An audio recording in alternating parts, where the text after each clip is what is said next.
வருவோம். ஆண்டவராய் இயேசு கிறிஸ்து தரித்திரருக்கு சுவிசேஷத்தை பிரசங்கம் பண்ணி இப்படி ஊர்கள் தோறும் பட்டணங்கள் தோறும் அவர் சுவிசேஷத்தை பிரசங்கம் பண்ணி கொண்டே வந்தாரு. நான் கேட்குறேன், அப்படின்னா இந்த பூமியில் தரித்திரம் ஒழிஞ்சிருச்சா? நல்லா கவனிங்க. ஆண்டவராய் இயேசு கிறிஸ்து தரித்திரர்களுக்கு சுவிசேஷத்தை பிரசங்கம் பண்ணத்தான் நான் இந்த பூமிக்கு வந்தேன் என்று அவர் இங்கே சொல்லுகிறாரு. போய் தரித்திரத்துக்கு சுவிசேஷம் அவர் பிரசங்கித்தாரு. அப்படி என்றால் இந்த பூமியில் தரித்திரம் ஒளிந்து விட்டதா?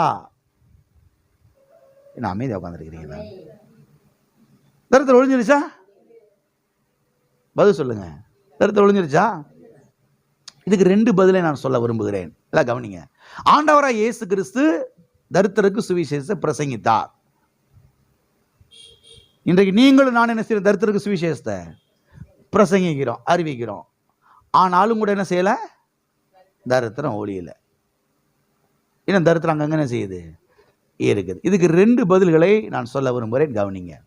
ஒன்று, அறிவிக்கப்பட்ட சுவிசேஷத்தை, அறிவிக்கப்பட்டு கொண்டு வருகிற சுவிசேஷத்தை எல்லாரும் விசுவாசிப்பது கிடையவே, ஒரு சிலர். ஆமென். ஒத்துக்கிறீங்களா? அதை எல்லாரும் என்ன செய்யறது கிடையாது, சுவிசேஷத்தை ஏற்றுக்கொள்றது கிடையாது, விசுவாசிக்கிறது கிடையாது. 2வதாக, திருச்சபைக்கு வந்தவர்களுக்கு எப்படிப்பட்ட சத்தியங்கள் இன்றைக்கு சபையிலே போதிக்கப்படுகிறது? எல்லாம் கவனிக்கிறீங்களா? திருச்சபைக்குள்ள வந்தவங்களுக்கு, திருச்சபையில் வந்து நாட்டப்பட்டவங்களுக்கு, ரட்சிக்கப்பட்டு ஞானஸ்தானம் பெற்று அபிஷேகம் பெற்றவர்களுக்கு சபைக்குள்ள எப்படிப்பட்ட சத்தியங்கள் போதிக்கப்படுகிறது? இதை கவனிக்கணும். தரித்திரம் ஒழிஞ்சிருச்சா? ஒழியல. அதுக்கு பதிலாக தான் பார்த்துக்கிட்டு வர்றோம். ஒன்று, அறிவிக்கப்பட்ட சுவிசேஷத்தை உலகத்தில் இருக்கிற எல்லாரும் என்ன செய்யறது கிடையாது, ஏற்றுக்கொள்றது கிடையாது. ஒரு சிலர் ஏற்றுக்கொள்கிறார்கள். அப்படி ஏற்றுக்கொண்டவரை எங்க வர்றாங்க? ரைட். இப்ப சபைக்குள்ள வந்து சபையில் இருக்கிறவங்களுக்கு எப்படிப்பட்ட சத்தியங்கள் பிரசங்கிக்கப்படுகிறது? எப்படிப்பட்ட சத்தியம் போதிக்கப்படுகிறது?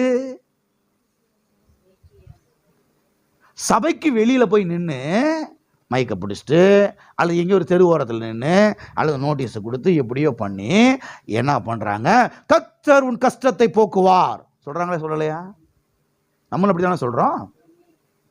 கர்த்தர் உன் கண்ணீரை துடைப்பார் சொல்கிறாங்களா, சொல்லலையா? கர்த்தர் உன் தரித்திரத்தை போக்குவார், கர்த்தர் கடன் பிரச்சனையிலிருந்து உன்னை விடுதலை ஆக்குவார், கர்த்தர் உன்னை வாழ வைப்பார், கர்த்தர் உன்னை ஆசீர்வதிப்பார் சொல்கிறாங்களா, சொல்லலையா? கர்த்தர் கடன் பிடியிலிருந்து உன்னை என்ன செய்வார்? விடுதலை ஆக்குவார் சொல்றாங்களா, சொல்லலையா? நாமளும் அப்படி தானே சொல்றோம். இப்ப சபைக்குள்ள வந்து நின்று கொண்டு வெளியே நின்று கொண்டு என்ன சொன்னாங்க? மைண்ட்ல வச்சுக்கோங்க. இப்ப சபைக்குள்ள வந்து நின்று கொண்டு சபைக்கு வந்திருக்கிறவர்களுக்கு என்ன பிரசங்கம் பண்றாங்க? தரித்திரம் தான் மேலான வாழ்க்கை பிரதர், தரித்திரம் தான். வெளியில இருந்து என்ன சொன்னீங்க?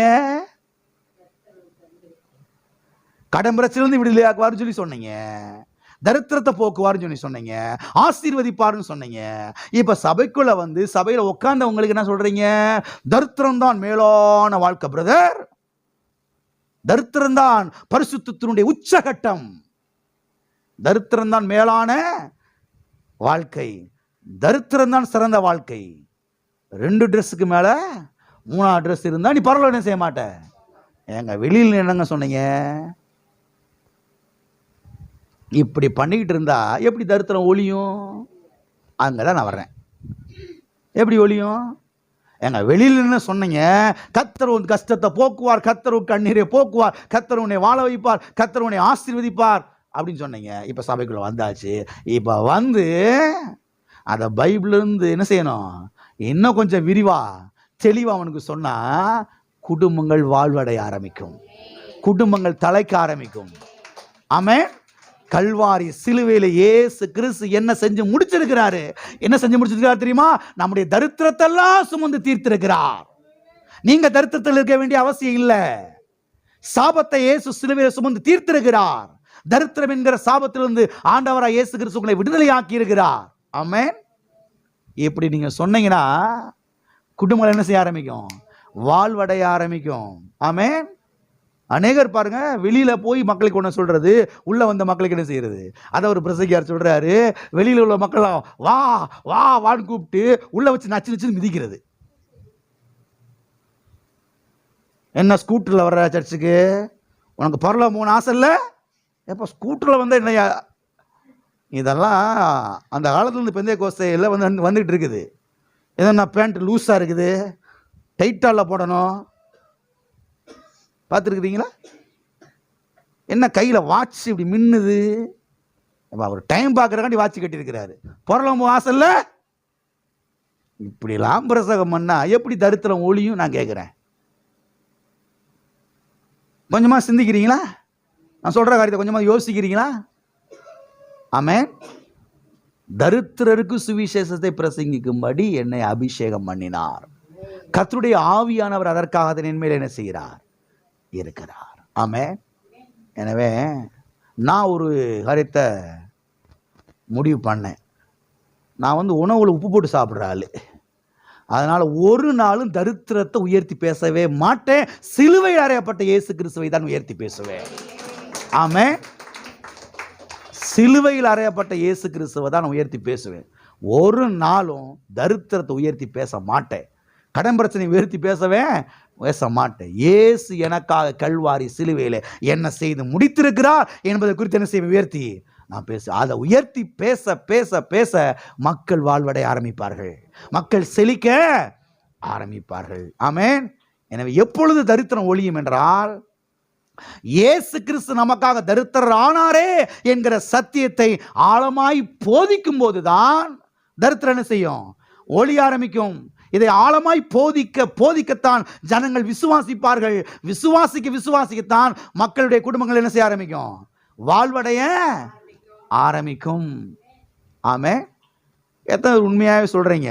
ஒரு 5 வருஷத்துக்கு முன்னால் இருந்ததை விட இன்னைக்கு கொஞ்சம் நல்லா இருக்கிறேன். நான் சிலரால் சொல்ல முடியும், ரொம்ப ரொம்ப நல்லா இருக்கிறேன். நான் இன்னைக்கு 10 வருஷத்துக்கு முன்னதாக இருந்ததை விட இன்னைக்கு நான் ரொம்ப நல்லா இருக்கிறேன். உண்மையாக சொல்ல முடியுதா? அதாங்க கவனிக்கணும்.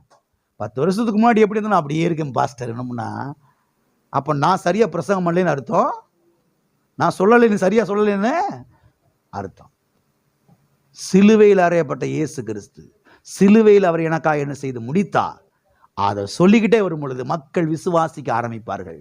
ஆமென். குடும்பங்கள் தலைக்க ஆரம்பிக்கும். ஆமென்.